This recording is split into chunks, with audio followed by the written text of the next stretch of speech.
Hello there, welcome back to the Nan Man campaign Abridged in Total War 3 Kingdoms Furious Wild. In the first part, everything we tried to do ended up not going all that well. It wasn't helped at all by the fact our main ally betrayed us and caused us to nearly lose the campaign when they invaded. We fought back from that, but now we're in a difficult situation. We're fighting against effectively 3 factions at once, only all confederated together right next to us. And right now they are fighting our only army with one of theirs, so we're having a quick defensive battle here. No real stakes to this battle because we can't get anything by winning it, just wanted to kill some enemies I suppose. In this one I thought my entire force would be hidden at the start, but for some reason in parts of this forest our troops weren't hidden, which I didn't realise when I was playing. So that explains why the enemy are walking right towards me. When I was playing I figured it was just the AI being cheaty. They do have an interesting unit in their army, some fire archers, and this will work somewhat to our advantage. Because they don't start firing until they're in the forest, they end up setting some of the trees they're standing by on fire, and in this game fire does damage to nearby units, so you can see bodies start appearing around the tree as the fire archers kill their own side. Obviously they will do the same thing to us, so we don't want to hang around and let the forest get set on fire. We're going to charge on in and attack their flank with this separate force led by our secondary general. Our main general, Shamuka, has the elephant on the field today, the elephant we got for defeating Dursa in the first part. He's going to go after the enemy officers with said elephant, perhaps not the best use of it since it has area of effect damage. Meanwhile, Tsai is doing the main thing that I wanted to do, that being get the enemy's many ranged units to just skirmish. But then I fell for a bit of a trap I suppose. I saw this enemy officer on half health who was willing to duel, and I thought, well, I'll just quickly duel him because he'll die and that will demoralize everything. That turned out not to be the case. That duel just doesn't really go anywhere, neither side was losing any health in it. I was able to break through the melee line though and push the enemy skirmishers away using our regular troops, and the breakthrough came because our elephant has a trumpet ability that massively reduces enemy morale, so that caused a breakthrough in about half of the enemy's melee line. The thing is, where we're breaking through, we're going to struggle to grab kills. I started mentioning this in the previous part. You can see that this DLC, appears to be suffering from a Total War Troy syndrome, where once things rout, they stop fighting each other. Here you can see an enemy unit's inside one of mine as they run away. But our guys can't attack it right now, perhaps because they're going after the bigger group in front of them, but that's a lost cause because we'll never catch up. So the effect is that when something routs, you have to chase them to the edge of the map, meaning every time an enemy routs, one of your units also gets taken out of the fight. We're just trading unit for unit, and here you can see another example of the Total War Troy syndrome. It really looks like we should be grabbing some kills in that rout and making the unit shatter so I can pull my unit back and use it. But no. So what effectively happens is both sides are now scattering across the map. The main fight's kind of gone, save for the duel that's left over there. They're just punching at each other by the looks of things. I've also got another commander trying to take out an enemy commander, but that third commander in my army is a strategist kind of guy who has low melee stats, so he's not doing much. Shemuka on the elephant has dispatched another enemy officer, and he's going to come back in to help with the last remnants of the static fighting. We've managed to get a couple of the enemy's ranged units to commit to a bit of a melee here. Looks like those fire archers are trying to sneak out of the fight and are succeeding because there's some enemy Nanman warriors here as well. They'll rout once the elephant shows up, and yes, now the battle is just all over the place, heading off to the other edges of the map. Here's the conclusion of the duel. I'm not sure why there's some kind of glitch where swords are invisible for some reason. I did film a lot of the footage for these early parts of the campaign before the DLC was actually released, so it's possible I'm just missing hotfixes and stuff for this that will come out once the DLC is released, which probably will have happened by the time you see this, so it might not be this janky. Perhaps they'll find a fix for the issue as well. You can see here that in the case where the enemy had troops inside one of my units while routing, they're still there even after running halfway across the map. We're just not attacking them, which is strange because I really thought Three Kingdoms didn't have this glitch, at least not anymore. It might have had it when it first came out, but somehow it's come back. Maybe it's all to do with me playing it in a pre-release build or something. Not quite sure, but Total War Troy certainly had the issue, so I'm very vigilant about it at the moment. We win the battle, as you can see, but it's not a very decisive fight. Neither side loses any units. We just damaged each other, and then the fight petered out, really. And there was no strategic point to that, because unless we completely destroyed them, there was no hope of advancing after the fight, and even then, there is another army somewhere that attacked us in the last turn as well, but we withdrew from the fight, so need to be careful. What I want to do is piece out of the fight and go home. That wasn't an option, so instead we're going to try and press something here and just do an ambush again. There's a chance that the enemy army will come out, fight us again and get destroyed because it's an ambush. Then we can take the settlement, and if the other enemy army doesn't come back, like it's off to do something else, that could work. But it doesn't, as you can see. Their other better army comes back. Our ambush is foiled, and we probably wouldn't want to ambush them here anyway. I'm just going to withdraw, and yes, the enemy's front line remains very difficult for us to attack. We can't even have a full stack. They're going to have at least 2 stacks once their garrison is involved, and they do have plenty of good troops, including a whole bunch of elephants in that main army under Meng Huo. Overall then, a difficult situation. I decided to just sit on my border in ambush stance, since that lets me replenish at least. We can get a bit more strength that way.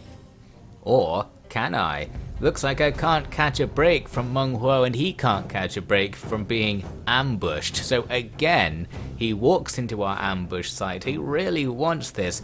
But again, there's no point in us doing it, because even if we won really well, we can't advance from here. We'd have to wait for so long to get our forces back in order enough to bring down the enemy's second army and garrison, that this first army would be back by the time we do that. So it would effectively all be a waste of time. That's my prediction anyway.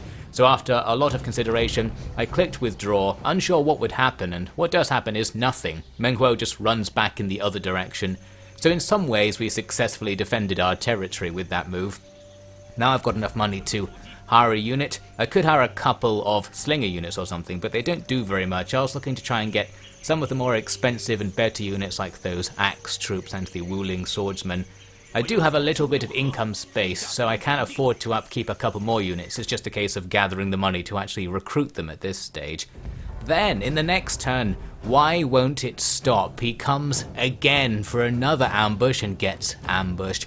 At this stage, I just gave up on life. I was like, okay, if you really want to get ambushed, I'll do the ambush. There's still no advantage to us in doing this.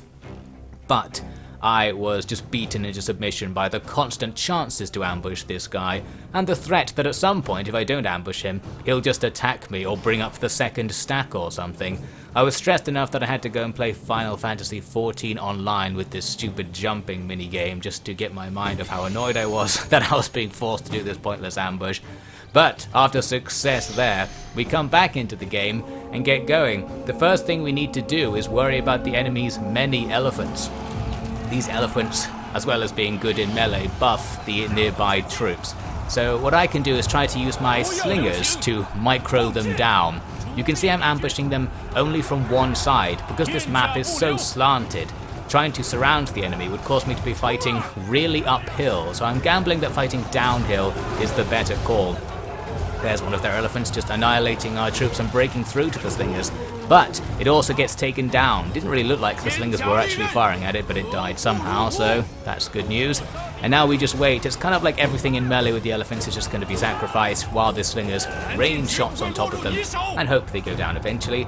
Elsewhere, plenty of melee, some of them actually in our favour, got the enemy a bit surrounded, or at least we're fighting them downhill. And we have one elephant of our own, a really big one too, and that one's going to be just driving through the enemy ranks. Less powerful than it looks, but it's doing damage over time. The slingers also have a really high rate of fire. Look at this, it's like machine gun fire raining on these elephants. They basically don't have to reload those slingers, so they just keep throwing. And those elephants do start taking significant damage. I gain an advantage in the melees by using an ability on my second general, that crippling blow thing that reduces the enemy's melee stats by quite a lot. Plus we're fighting downhill, which has an unknown effect on the stat differentials. So these fights aren't so bad. I've got my two generals double teaming one of the enemy's generals.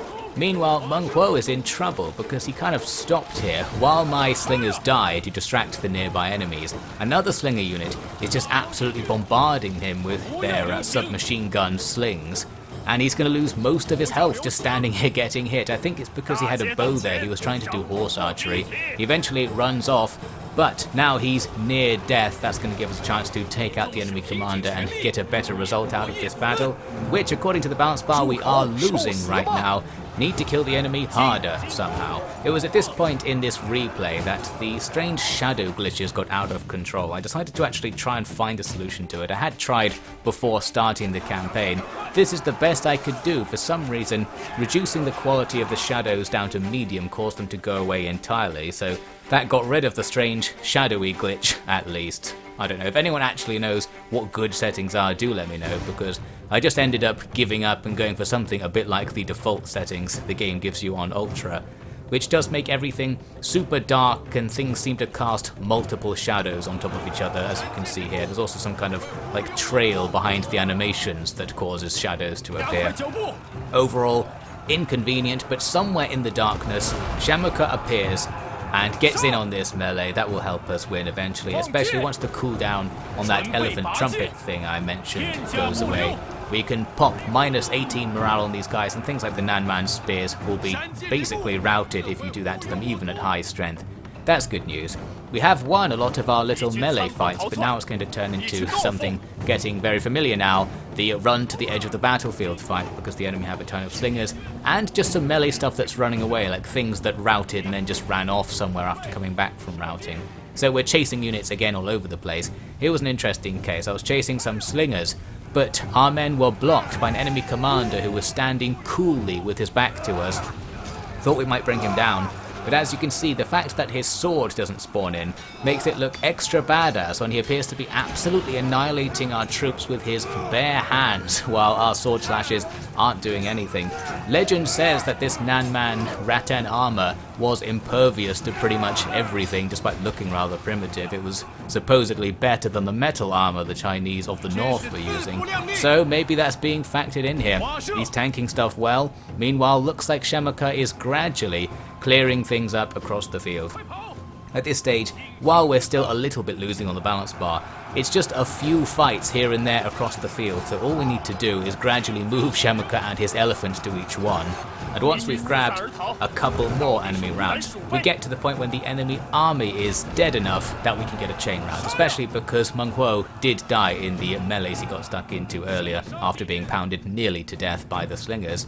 So that's that. Now we chase the enemy off the field with the few things we have left to try and pick up a couple of extra kills. Here's the eventual result. A heroic victory, but a very undecisive one. We lost about half our army and a couple of units. They lost about 2/3 of their a little bit bigger army, but they didn't lose any units and they're able to retreat back into their territory. So, I guess it was a successful defense. They were trying to invade us, but it doesn't get us that much closer to being able to do anything in the campaign, especially because we just lost half of our troops, so our offensive potential is now rather low. That said, we do have to attack the enemy right now, because if we don't go after the remnants of that force, they're going to run away and come back stronger than we can come back, so we have to try and finish them off and then do something before they re-recruit this stack. Meaning we're going right on into this battle, a regular field attack, where the survivors of both sides in the previous battle will now go at it, and if we attack them this turn as well, Meng Huo won't be on the field because he's wounded for one turn, so that makes things a little bit better if we attack them immediately. Handily, they deployed their slingers behind their front line. That means if I put my slingers in front of my front line, we can shoot them a bit as the fight starts. Or can we? They seem to cotton on to this plan and immediately rush forwards just as I start shooting, so good attention paying from the AI. They've also made a bit of a mistake though. They only charge forward with the things that were in range, perhaps a result of the unit's scripting making them attack us there rather than the AI in general. So they run forward to avoid being shot, but everything else stays behind, splitting the enemy army up and allowing us to get some free shots in before they realise and bring everything else forwards. We've got Shamuka standing heroically in front of the line to defy the enemy charge, just going to run into them, but we also pop there the trumpet thing that reduces their morale. The hope was that now we can kill a large proportion of their unit really fast because these units are low and they'll just rout without engaging. It might have worked, I don't actually remember. Probably popped that trumpet too early. Looks like some of the enemy stuff is routing upon going into melee contact, so that's good. I'm sure the fact our slingers are machine gunning them down helps as well. Those spearmen are probably going to get killed by our quote-unquote axe unit. A lot of them don't actually have axes, it's a low-tech axe unit, but it's probably better than their low-tech spear unit. And yes, the slingers are doing good work. Here come the elephants though. Now what I need to do is get the slingers to switch target onto the elephants, but my micro clearly wasn't there. So they come on in and start smashing us about in the melee. It looks like I'm trying to target the elephants, but in a weird way. I've got the slingers in front of the elephants, shooting at something else, while slingers down the line are shooting at these closer elephants. I believe this is just because I was actually more worried, for whatever reason, about this smaller other elephant unit in the corner, so most of the slingers are running over to fight them. Meanwhile, we're getting rid of the enemy slingers, not necessarily by killing them, but by doing the infinite skirmish thing, just having the generals be there. That will stop them from firing, since they just keep running around. Meanwhile, they've got an enemy commander stuck in our lines. He'll just gradually die fighting against our melee troops. And looks like the last of the elephant unit on the flank is down now. Our slingers can kill everything else, and broadly speaking that's going to be the end of that. I feel like this is a replay corruption. Here we see the slingers fighting in melee against the elephants. I feel like they'd already died when I played it. I could go back and check the live footage, I've got it somewhere, but I suppose it doesn't matter and I don't care enough. Basically everything's dead. As you can see, we've won this battle quite handily. Now I'm going to chase things off the field for a long time. We can skip over that and we get to this final result. Actually a really good one. We've pretty much annihilated their army thanks to the chasing, and our army's in good condition. So this, combined with the result of the ambush before, gives us a pretty good setup. We got the really good win that I could hypothetically go for that I mentioned before in the end. So we're in a position to attack the enemy now, but it's not an advantageous position. We fought our way to something of an equal position. There's still an enemy army in front of us and a settlement garrison, but it could be easier to kill them now before they re-recruit a second army. That would give them the ability to either defend more or counter-attack. However, I am still going to get out of the way right now. I checked the enemy's movement range and used a forced march to get out of it so they can't attack me this turn, since I was feeling a little bit dead right now. Wanted to grab some replenishment. I was able to tolerate waiting 2 turns to get a few of our troops back and restore the dead units who just kind of reappear for free, very handy, before I eventually go out and set up another ambush on the road. By this point though, the enemy army defending the settlement has expanded further. They've now grabbed a bunch of elephants and decent units.